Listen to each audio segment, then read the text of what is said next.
आज तो बैठक 32 संगठनों की है किसानों के, तो संयुक्त किसान मोर्चा इसकी अहम बैठक आज होनी थी, वो तो टल गई है। वो कल होगी मुमताज। लेकिन उस बैठक में जो कल बैठक होगी उसी में आगे की जो हिकमत अमली किसानों की रहने वाली है। क्या अब आगे होने वाला है? क्या जब संसद से तीनों कानून वापस ले लिए जाएंगे तो किसान घर चले जाएंगे क्या, या एमएसपी की अब मांग जारी रहेगी? इन तमाम चीजों को लेकर कल अहम बैठक होगी, और जो कल वहां से हिकमत अमली बनेगी उसी को के आधार पर जो तीनों बॉर्डर पर बैठे हुए लोग हैं, चाहे सिंधु बॉर्डर, टिकरी बॉर्डर या गाजीपुर बॉर्डर पर जो बैठे हुए किसान हैं, वो लोग आगे की चीजें तय करेंगे। तो कल की बैठक पर सबकी निगाहें बनी रहेगी।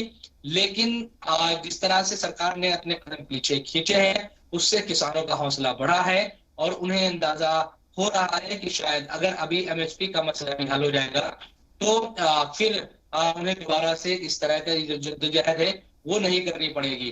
तो एमएसपी के मसले को लेकर और तमाम जो दूसरे भी मसाइल हैं उन तमाम चीजों को लेकर चर्चा कल होगी।